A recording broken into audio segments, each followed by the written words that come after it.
All right, welcome back to the channel. It's your boy Fanon, and in this video, we've got some good news as Floyd Mayweather Jr. CEO Leonard Ellerby confirms some suspicions that I had about this Ryan Garcia Gervonta Davis fight and where it stands as far as being one of the biggest fights in boxing history, at least as far as the gate goes.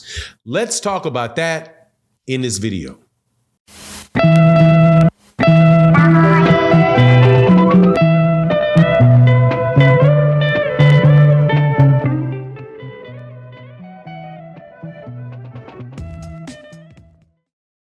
All right, welcome back to the channel. It's your boy Fanon, and in this video, we're going to be in the 135-pound division where Gervonta Davis will be fighting Ryan Garcia, and many people are expecting it to be a very, very big fight. There's tickets sold out very quickly, and obviously there's a lot of buzz about the fight. I personally don't think it's the biggest fight in boxing, but hey, that's just my opinion. But if I'm going to be right,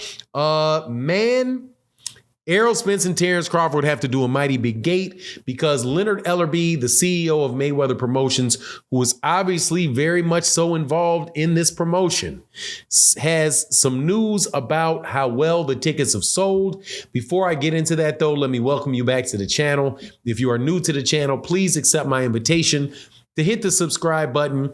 Hit the bell icon so you can be notified of when we release more videos. If you are a longtime subscriber and supporter of the channel, thank you so much for your continued support for the channel. It really does mean a lot. But let's get into this because Leonard Ellerby let out a tweet. And in Leonard Ellerby's tweet, I'm going to read it. You guys want me to put it in the deal on the screen, but not going to do it.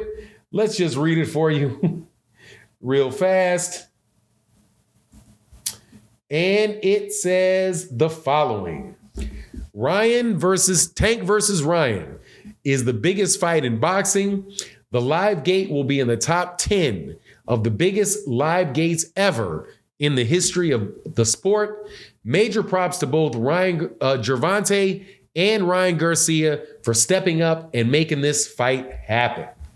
Now, please note that he said one of the biggest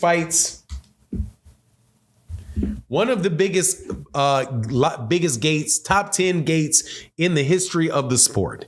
Now, did my research to look at the 10 biggest gates in the history of the sport. Safe to say is, though, that we know what that really means. It really means the top biggest gates in Nevada's history, because that's where all of the really big fights are because of the gambling that takes place there, the price of the tickets, all of that good stuff. So let's see what that means. At number 10, you have Floyd Mayweather Jr. versus Marcus Maidana, who did $14,800,000. Number 9, you have Floyd Mayweather Jr. versus Marcus Maidana, that did $15 million. You have Lennox Lewis at number 8 with Evander Holyfield that did $16 million. Then you have Mike Tyson, Tyson Fury versus Deontay Wilder, which did 16 $16,900,000, so roughly 17 million. But being the Deontay Wilder fan that I am, I must say, please switch those titles and call it Deontay Wilder versus Tyson Fury. But that aside, Floyd Mayweather Jr. versus Oscar De La Hoya, 18 million. Then you have Floyd Mayweather Jr. versus Saul Canelo Alvarez at 20 million. You have Saul Canelo Alvarez 2 times. The first one, number 4 is the second fight at 24 million, basically 24.5 million, and 27 million when Canelo Alvarez fought Gennady Golovkin. Then way above the top of everything are the final 2, which is a $55 million gate for Floyd Mayweather Jr. and Conor McGregor.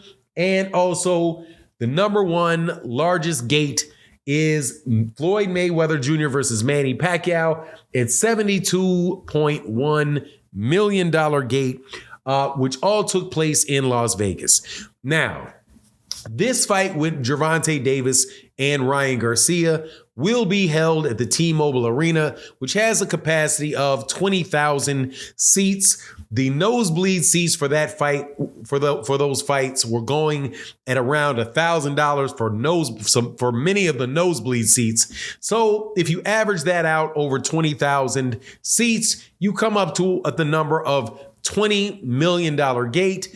And you can clearly see that if that is the case, it will definitely wind up in the top 10, somewhere around number 5, with where Floyd Mayweather Jr.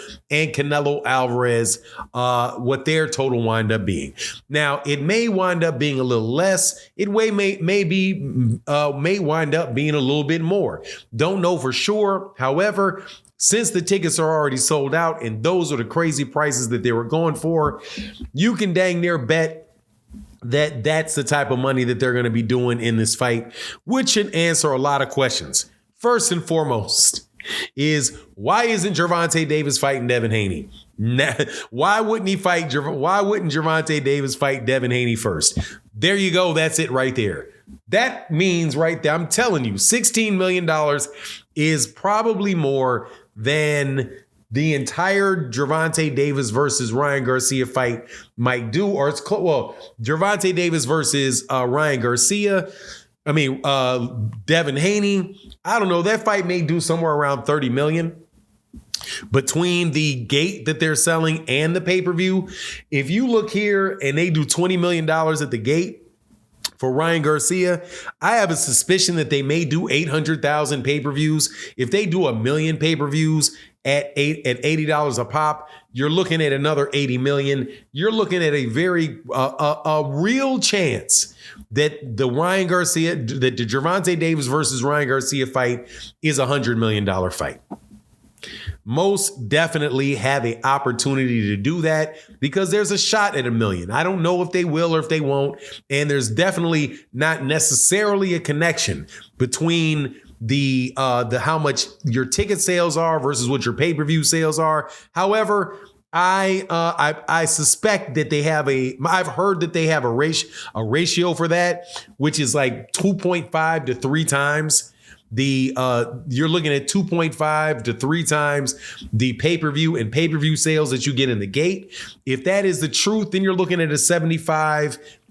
between 2 times 20 million is 40 million. So you're looking like a $40 to $50 million in the pay-per-view. That's pretty big, man. That's pretty big any way you cut it, and can definitely explain why Gervonta may say, let me have the Ryan Garcia fight before I go for the belts. However, it also tells you this, man, that the sport of boxing is not dead. If fans get the fights that their fan bases want to see, and you have more than one fan base coming together, you can do big numbers. Again, these are bigger numbers than Manny should be or could be. Bigger numbers than Floyd, Maidana, Lennox Lewis and Holyfield, Deontay Wilder, Tyson Fury, Floyd Mayweather Jr., Oscar De La Hoya, and Floyd Mayweather Jr. Canelo Alvarez, if it's able to get over the 20 million. Now, it may not. Again, I'm not saying Leonard Ellerby is saying that it's 20 million for sure. It could be less, but more than 15, going to be significantly less than 55 and 72 million. But I will tell you this, Floyd Conor McGregor, 55 million. Now you see right there, that's why there's so many of these YouTube boxing and all of this stuff going on with MMA versus boxers, YouTube celebrities versus MMA, because it proved that you could make a lot of money off of a big name fighter and 2 big name fighters. But really, one guy's not in the boxing world, and that was definitely a mismatch going in the door. But anyway, that's my take on the matter. You let me know what you think in the comment section. And with that, I'm out. Deuces.